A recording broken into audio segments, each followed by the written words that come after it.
Vamos abrir nossa Bíblia em 1 Pedro.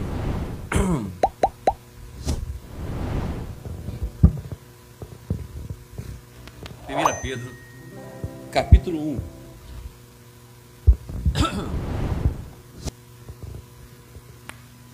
1 Pedro, capítulo 1. Nós vamos ler do versículo 1 até o versículo 9. Vou trazer uma palavra hoje que Deus colocou em meu coração.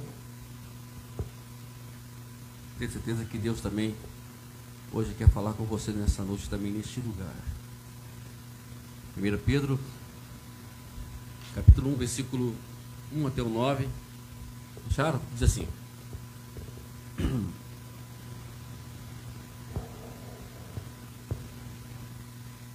Pedro, apóstolo de Jesus Cristo, aos eleitos que são forasteiros da diáspora no Ponto, na Galácia, na Capadócia, na Ásia e na Bitínia, eleitos segundo a presciência de Deus Pai, em santificação do Espírito, para a obediência e a expressão do sangue de Jesus Cristo, e que a graça e a paz lhes sejam multiplicadas.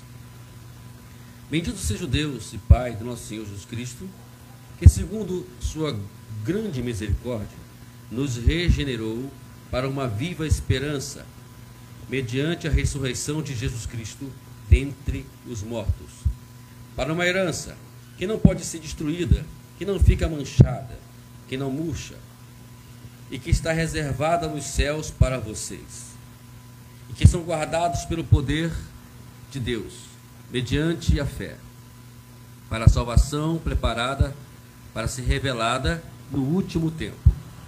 Nisso vocês exultam, embora no presente, por breve tempo, se necessário, sejam contristados por várias provações, para que, uma vez confirmado o valor da fé que vocês têm, muito mais precioso do que o ouro, ouro perecível, mesmo apurado pelo fogo, resulte em louvor, glória e honra na revelação de Jesus Cristo. Mesmo sem tê-lo visto, vocês o amam. Mesmo não o vendo agora, mas crendo nele, exultam com alegria indescritível e cheia de glória, obtendo o alvo dessa fé, a salvação da alma.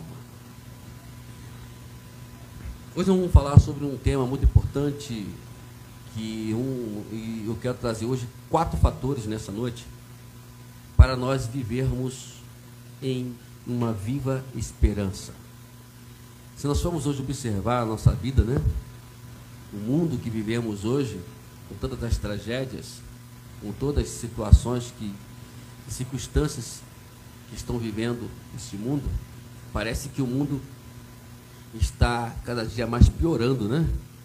Crimes, tantas coisas ruins acontecendo, e nós, por sua vez, passando por algumas privações da vida, tribulações, e às vezes nós não entendemos a razão por que estamos passando por isso, né? E a gente fica perguntando: por que eu estou passando por isso? Por que aconteceu isso na minha vida? E às vezes buscamos tantas respostas, e às vezes não encontramos essas respostas. Eu, particularmente, quando eu passo por algumas situações diversas dessas, a gente tem que buscar. Eu busco a resposta. Às vezes não encontramos ela, mas aceitamos ela, porque Deus, quando permite que algo aconteça nas nossas vidas, sempre tem um propósito. E nessa carta aqui, é interessante, que o apóstolo Pedro ele começa a falar aqui para determinados cristãos, que estavam passando por uma situação difícil. Eles estavam como peregrinos sobre a terra, passando por diversas perseguições, e chega agora, e Pedro se posiciona para escrever essa carta para eles, para poder dar para eles uma viva esperança, ou como disse assim: eu vou acender em vocês a esperança para que vocês não morram no meio do caminho. Porque parece que a gente nada, Tem situações que assim, sem nada, parece que você não sai da praia, né? Você sempre está ali no meio do mar. Parece que você não chega ao seu alvo, que você não chega ao seu objetivo. E nós temos objetivos. Todos nós que estamos aqui presentes nesta noite, e até mesmo que estão nos ouvindo, Deus tem um propósito. Ninguém aqui vai passar por adversidade por passar. Se nós passamos, porque Deus tem um propósito. Mais tarde, talvez você hoje não esteja passando, de repente Deus te trouxe aqui hoje, justamente para poder te advertir, porque quando você passar, você vai entender, peraí, não posso sair do propósito de Deus. Eu tenho que procurar estar sem o propósito do Senhor. E aqui, quando ele fala no versículo 3 sobre bênção, a bênção, na verdade, ela no hebraico quer dizer barak, quer dizer ajoelhar-se, né? Quando você se ajoelha, é um sinal de você receber as bênçãos de Deus. É você reconhecer a paternidade de Deus, reconhecer o amor de Deus, reconhecer a misericórdia de Deus. E quando nós nos posicionamos assim, Deus, ele nos abençoa. Deus derrama as suas bênçãos sobre as nossas vidas.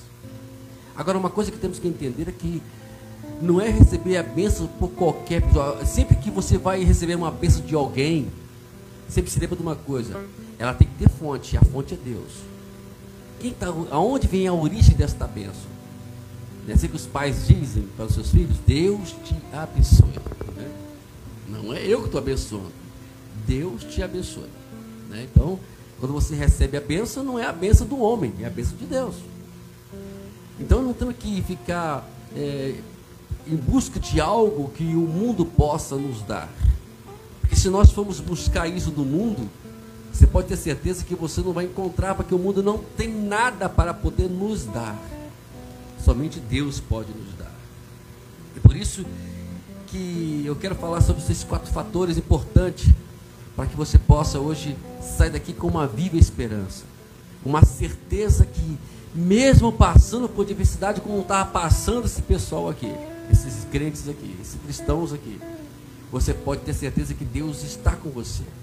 E o primeiro fator importante que nós podemos ver aqui está no versículo 3 ainda, que ele fala: bendito seja o Deus e Pai do nosso Senhor Jesus Cristo, que segundo sua grande misericórdia nos regenerou para uma viva esperança, mediante a ressurreição de Jesus Cristo dentre os mortos.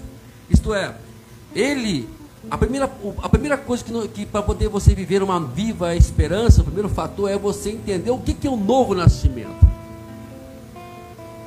Nicodemos perguntou para Jesus: o que é nascer de novo? E às vezes nós estamos na igreja, muitos estão na igreja, mas ainda não entendem. Há muitos nas suas práticas contínuas, ou nas atitudes que eles tomam no dia a dia, parece que demonstra que alguns ainda não entenderam o que é o novo nascimento. E por isso, não consegue viver essa esperança.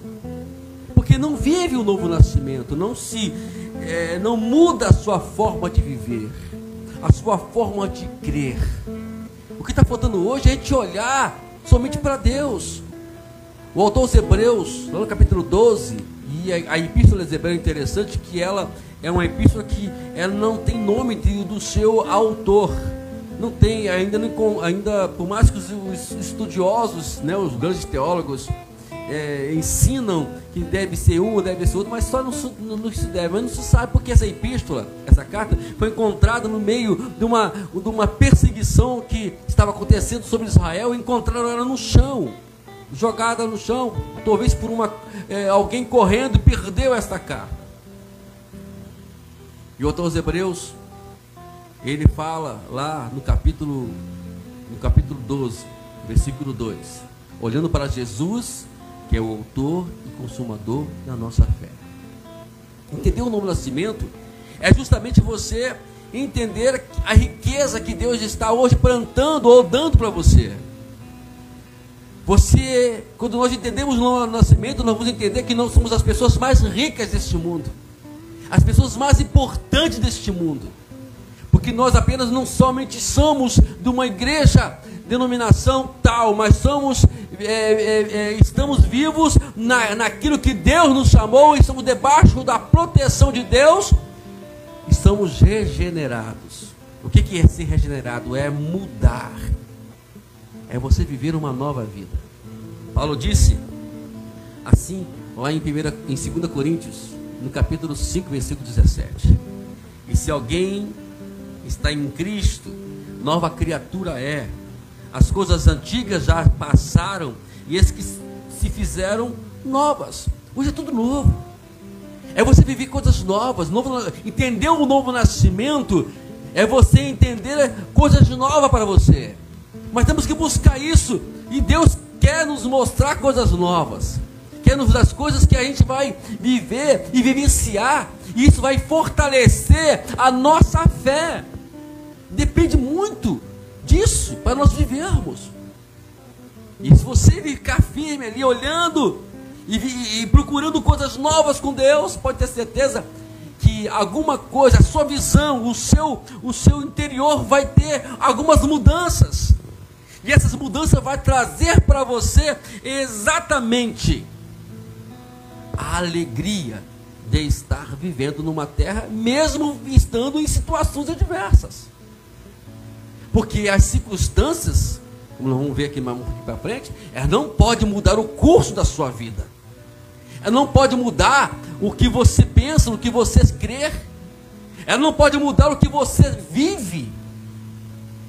Nós cantamos aqui essa canção, no início aqui, que fala que as circunstâncias, né, elas não podem mudar nada. Pode vir a luta que vier. Mas se você entendeu o que é o primeiro fator, o novo nascimento, pode ter certeza de uma coisa: você vai viver feliz. Quer ver uma coisa interessante? Versículo 4 fala aqui sobre 4 coisas interessantes. Primeiramente, ele fala de uma herança que nós vamos receber de Deus. Olha o que ele diz aqui: para uma herança que não pode ser destruída. Uma herança que nunca vai ficar manchada.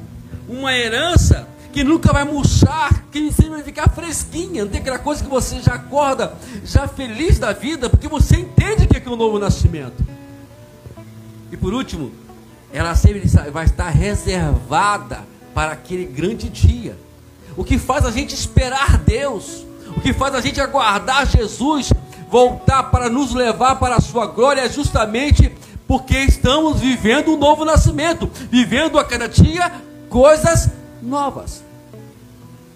E para isso acontecer, precisamos nós entendermos isso. E eu creio que é justamente isso que Nicodemos estava buscando. Ele entendia de lei, entendia de tudo que diz ali a lei, mas ele apenas só entendia superficialmente, mas não entendia o interior, a necessidade. Às vezes, amados, as dificuldades, as lutas, eram uma forma de nos salgar um pouquinho. Não tem aquela coisa que esses dias atrás eu fui comer uma comida lá em determinada casa. Quando eu botei o prato, botei a colher na boca e enchi, meu Deus do céu, parece que tinha colocado uns 10 quilos de sal ali, né? Aí o que isso vai te instigar? A beber água. E às vezes as lutas, aqueles probleminhas que nós passamos, elas são, na verdade, esse salzinho, entendeu, Silvio?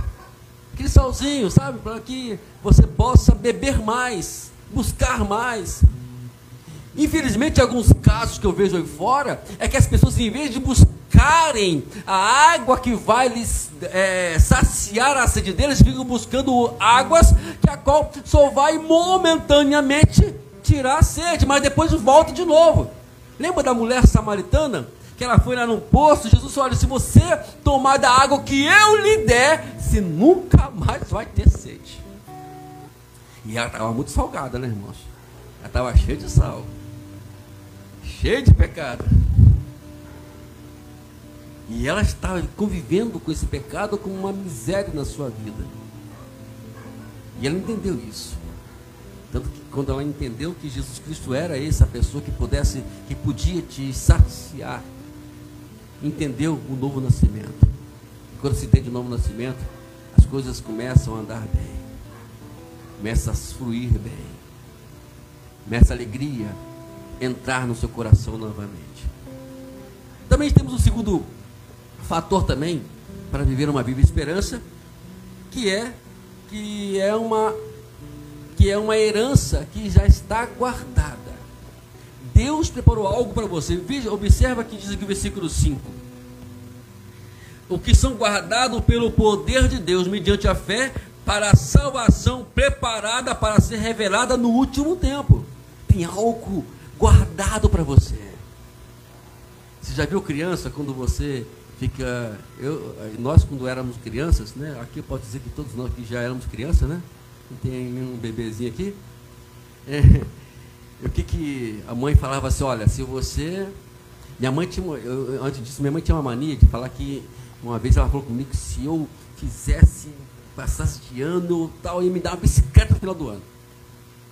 Eu fiquei ansioso, né? Naquele tempo, irmão, hoje eu estou com 54 anos, há 40 anos atrás, bicicleta era coisa de luxo. Era coisa de luxo. Assim, né, viu, Guilherme? Hoje é moleza. Hoje qualquer 10 reais você compra bicicleta.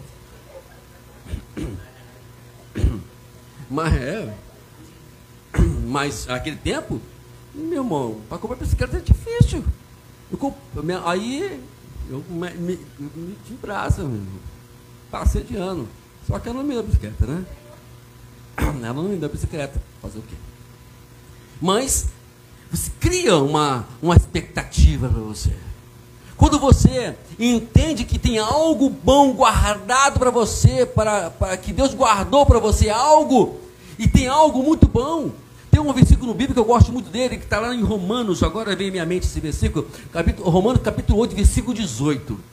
Isso, olha, tenho por certo que as aflições do tempo, as aflições que vocês passam, não podem ser comparadas com a glória que há de ser revelada para vocês. Isso tá aqui, Paulo está dizendo o seguinte, olha, nada se compara com aquilo que Deus preparou para você.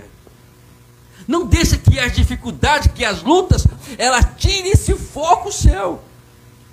Paulo disse, lá em Filipenses, esqueço das coisas que para trás ficam e avanço para o alvo. Ele tinha um alvo, esse é o propósito, é você buscar algo que Deus preparou para você. Quando você pensa assim, algo vai estimular você a não faltar culto. Por que as pessoas faltam culto? Porque não tem esperança.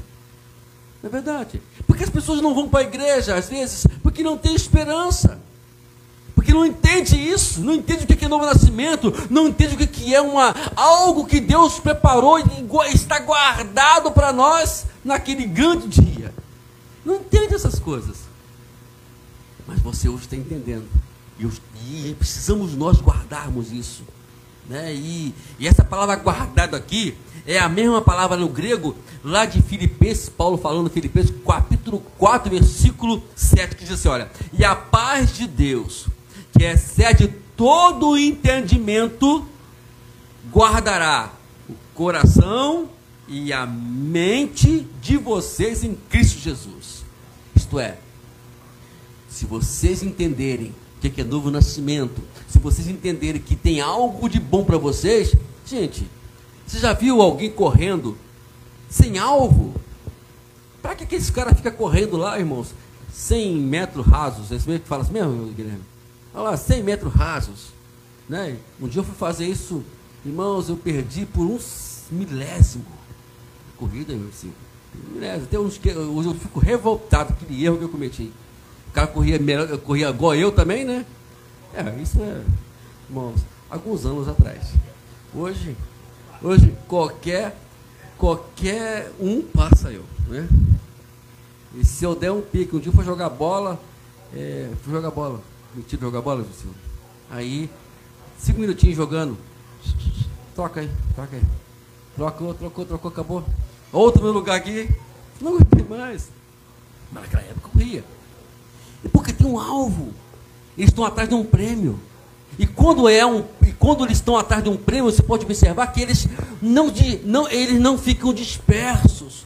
Eles não olham para o lado, o alvo deles está ali, né? Eles estão correndo, não querem olhar para o lado nem para nada. É assim que devemos também nos proceder no nosso dia a dia.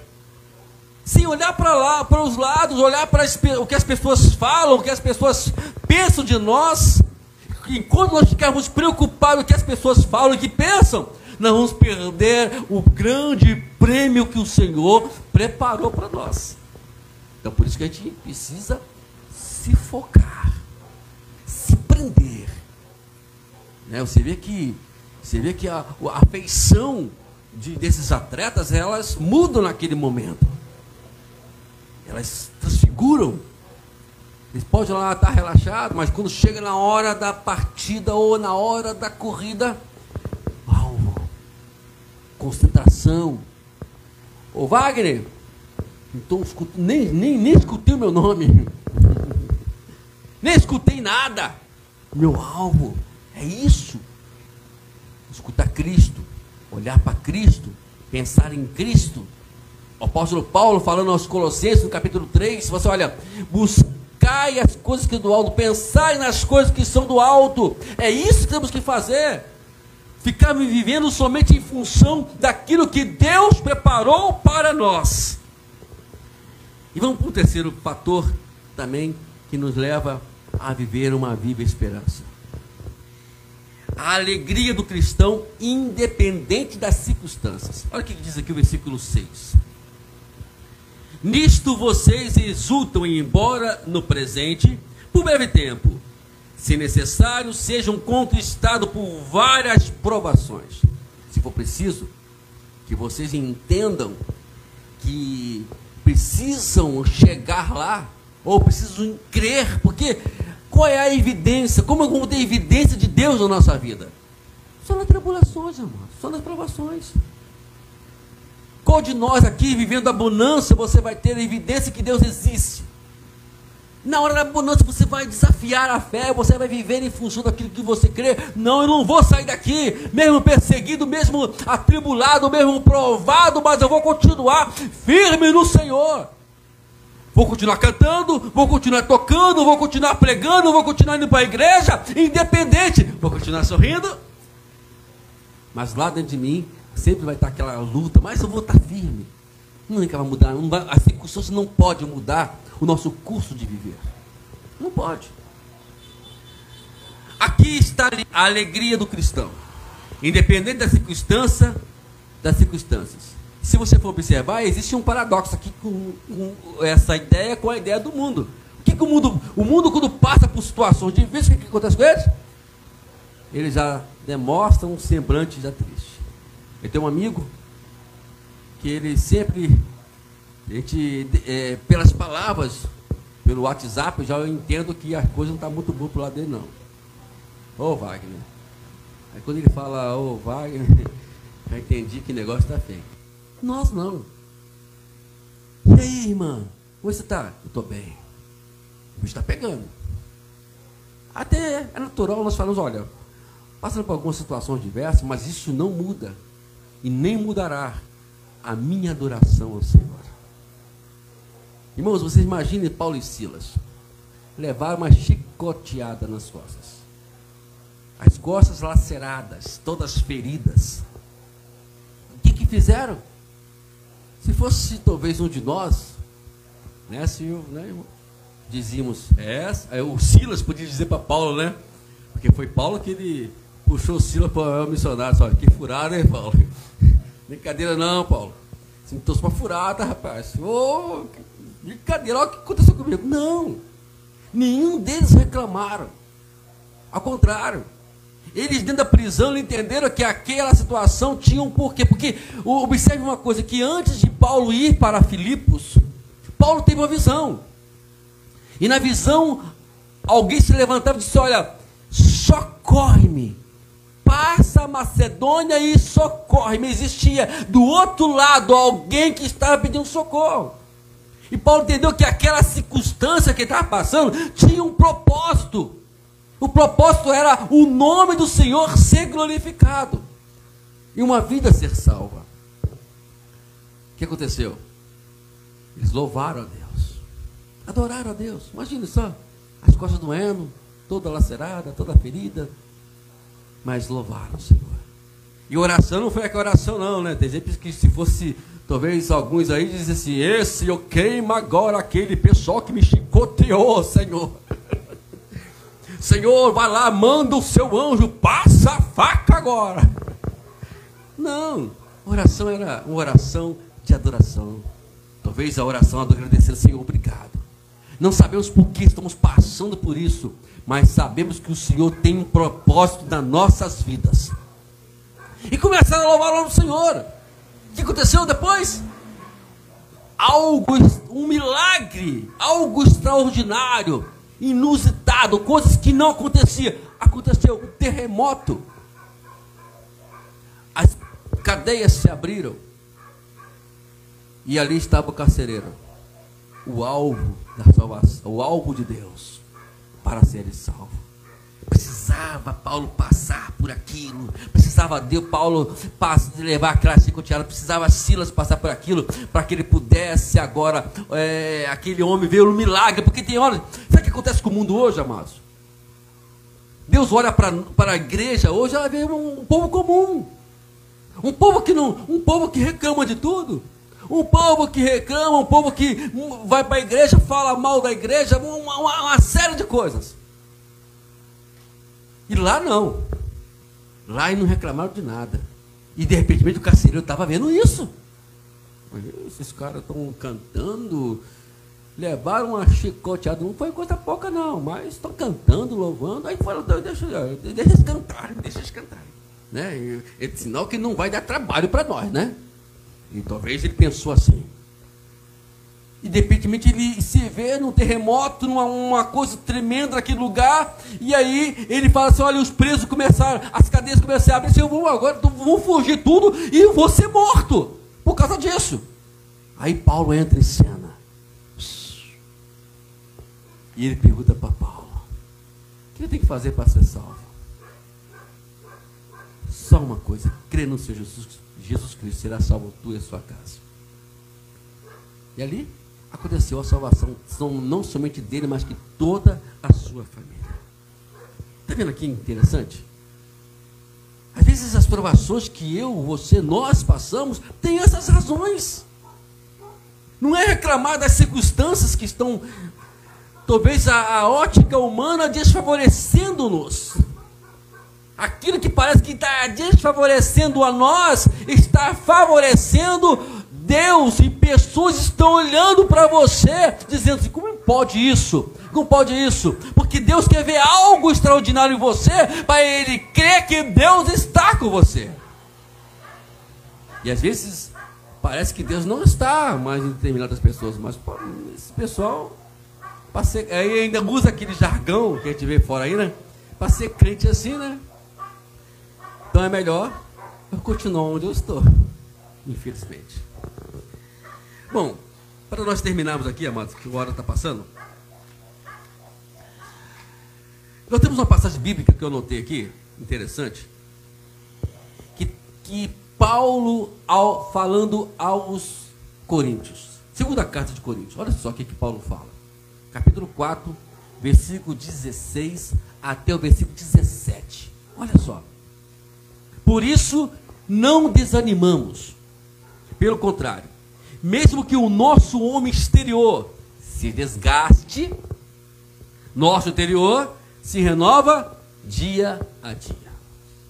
Porque olha só, a nossa leve e momentânea tribulação produz para nós peso eterno de glória, acima de toda comparação. Na medida em que não olhamos, olha só, à medida que nós não olhamos para as coisas que se veem, mas para as que não se veem. Porque as coisas que se veem, elas são temporais, mas as que não se veem são eternas. Olhar para as coisas que não se veem. Você está passando por situações, circunstâncias aparentemente, a vista humana, a ótica humana está ruim, Mas quando você olha pela fé, eu me lembro uma vez, eu estava passando, muitos anos atrás, isso tem que mais de 30 anos atrás, eu estava passando por uma situação, por uma situação muito difícil na minha vida, e o diabo aproveitou essa oportunidade para colocar um espírito de suicida dentro de mim. Olha só. Então, naquele dia eu pude entender o que um suicida sente antes de tirar sua vida. Angústia, aquela coisa ruim, aquele sentimento ruim. E eu comecei a caminhar, caminhando na rua com aquela demanda, né? Vivendo, que já queria me encontrar com alguma coisa que pudesse acabar com isso. E aí me lembrei do versículo 16. O Espírito Santo colocou na minha cabeça: olha, não desanimamos. Não desanimamos. Pelo contrário, mesmo que o nosso exterior ele se desgasta, contudo o interior se renova de dia em dia. E olhei para Satanás e disse: por mais que você queira destruir a minha vida exterior, talvez o meu nome, talvez a minha própria vida, mas uma coisa eu te digo, Satanás: meu interior se renova de dia em dia. Sai agora da minha vida. Ponto. A alegria voltou. A satisfação de viver voltou. A vontade de buscar os objetivos voltou.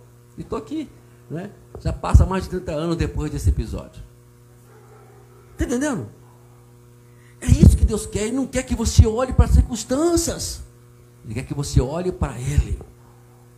Muda o foco da visão quando você estiver passando por situações. Por último, o quarto fator que nós precisamos aprender para poder vivermos uma viva esperança é entendermos ou vivermos o valor da fé. Entender o que é o valor da fé. Como é que você vai valorizar a sua fé?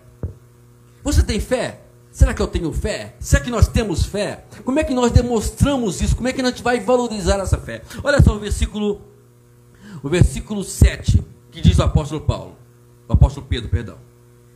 Para que uma vez confirmado o valor da fé, que vocês têm, muito mais precioso do que o ouro perecível, mesmo apurado pelo fogo, resulte em louvor, glória e honra na revelação de Jesus Cristo.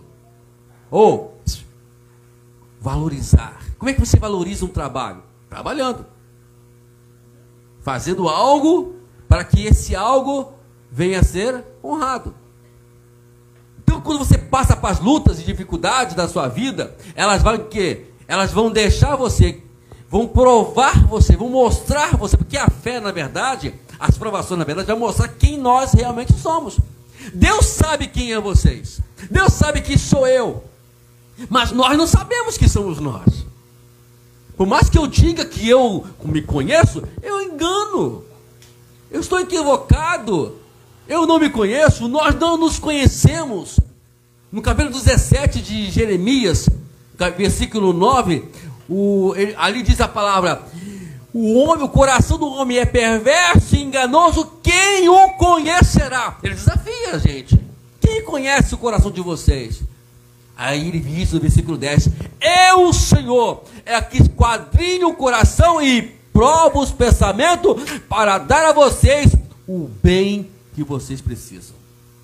É por isso que às vezes eu quero algo, eu estou fazendo algo, mas Deus não quer. Deus quer dar coisa melhor para você. Deus quer que você seja. Isso não vai te fazer feliz.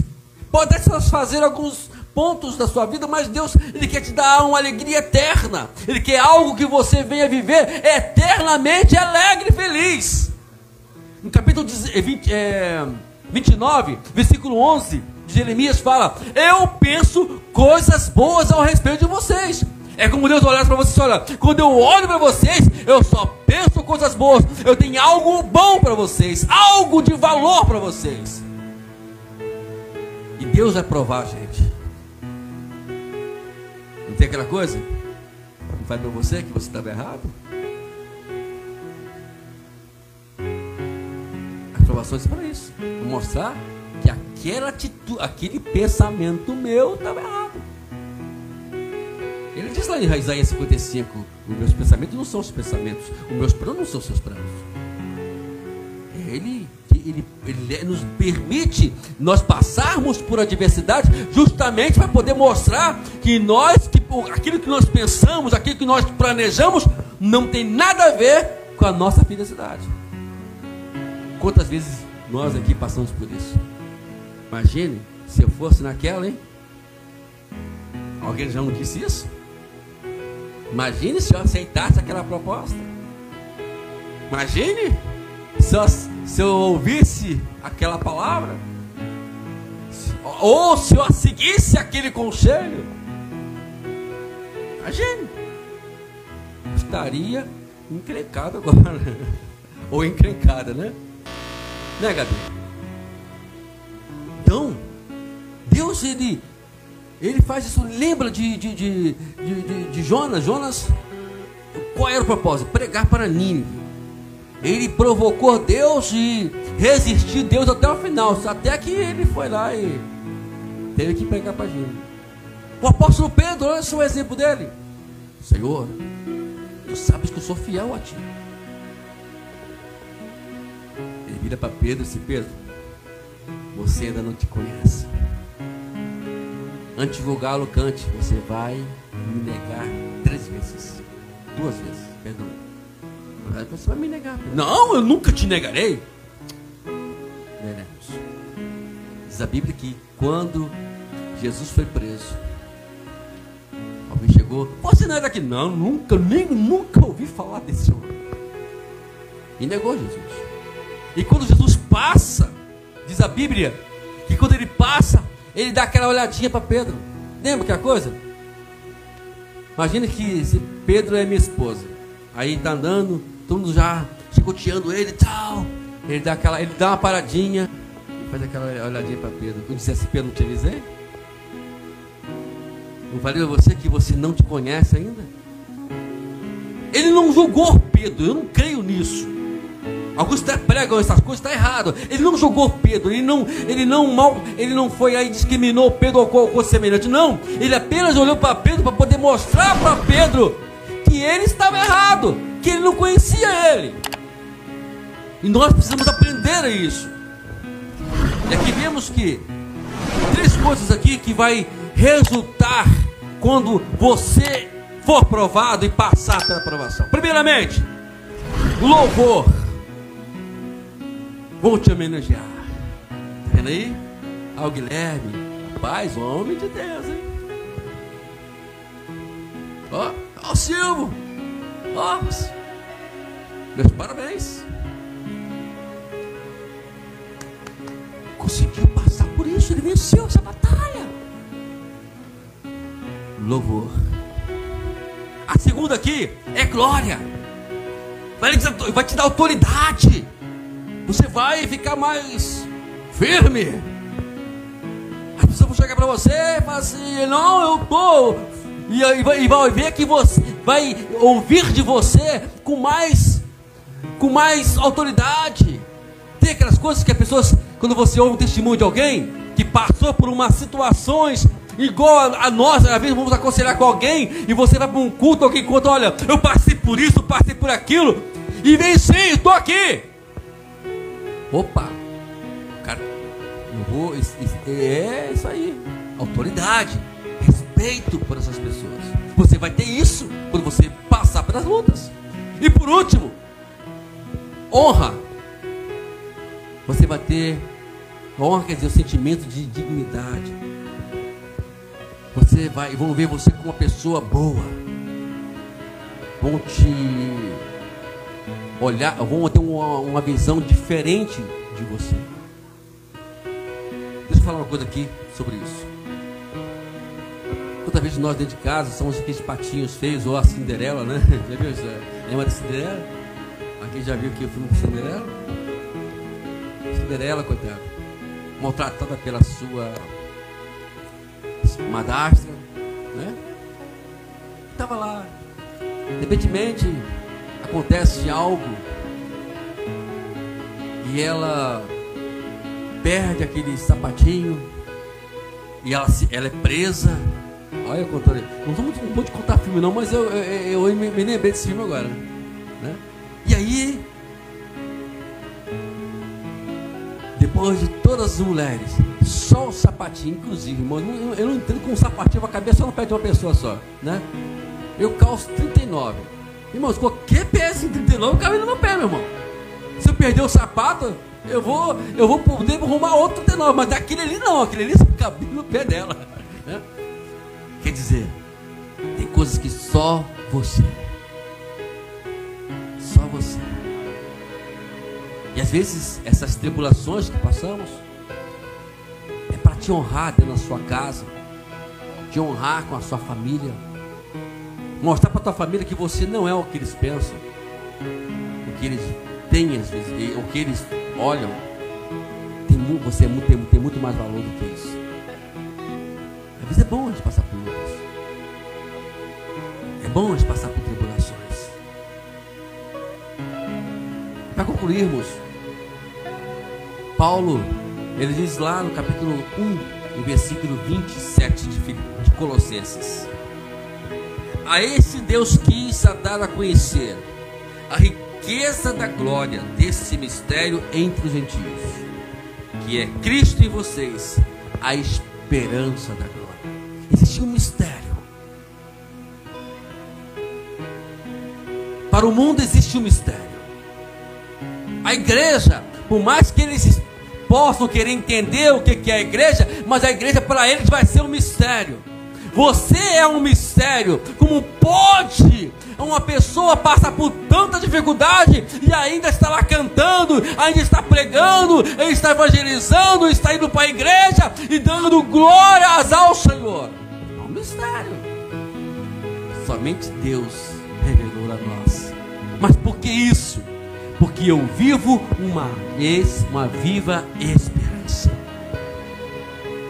Essas esperanças que somente quem entende o novo nascimento, uma esperança que somente aquele que entende o que é a glória que está guardada, somente aquele que entende o valor da fé, somente entende isso é que vai fazer com que viva assim.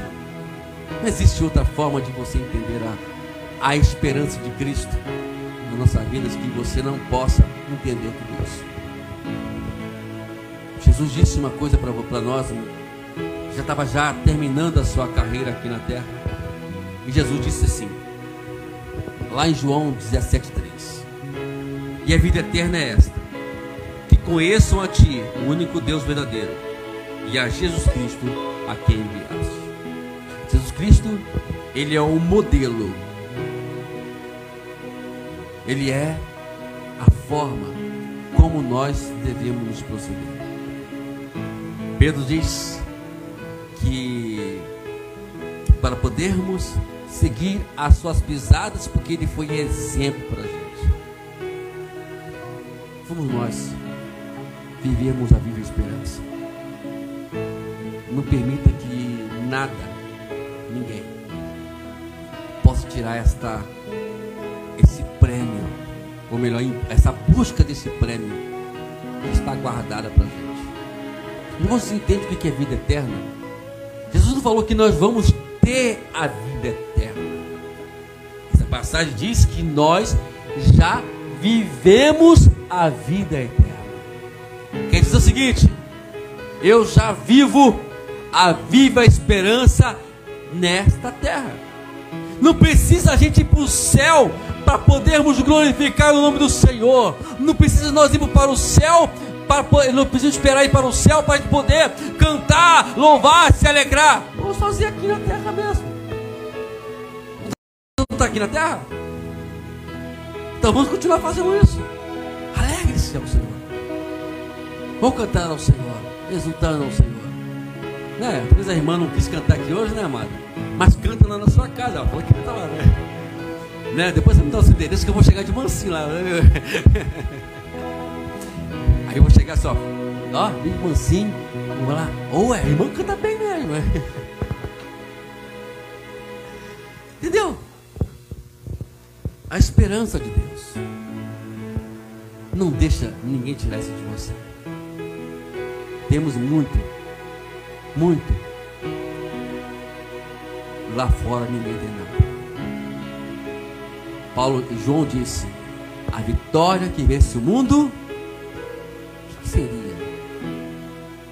É a nossa fé. Sem ela, diz o autor dos Hebreus, é impossível nós agradarmos a Deus. Você quer agradar a Deus? Talvez alguém possa perguntar assim: como é que se agrada a Deus? Está respondido, né? Creia nele, acredite nele, viva em função do que ele falou, o que ele fala constantemente conosco. Leia a sua palavra, vá lá, ouça a palavra de Deus constantemente, leia a palavra do Senhor constantemente. Você vai saber como se alimentar, porque a fé tem que ser alimentada. Paulo falou lá em Romanos 10:17, a pregação ela vem pelo ouvir e ouvir a palavra de Deus. Se você não parar para ouvir ela, você não vai se alimentar da fé. Não se alimentando, o que vai acontecer? Nós não vamos agradar ao Senhor. Cuide vossas cabeças agora. Oh Deus, aqui estamos na tua presença, Senhor, mais uma vez, orando a ti, Deus, por aquilo que o Senhor nos chamou para ser. A palavra diz que maior é o que está conosco do que está no mundo, e nós acreditamos nisso, Deus, nós cremos nisso. Abençoe os teus filhos que ouviram a sua palavra, que o Senhor Espírito Santo possa fazê-los reagir em meio às diversidades, fazê-los reagir em meio às circunstâncias, e não permitir que nada os pare, que os esfrie, mas que sim, Senhor, acendam a esperança em seus corações. Obrigado por ter nos dado o seu Espírito Santo, que sem ele, o que seria de nós? E te oramos em nome de Jesus. Amém.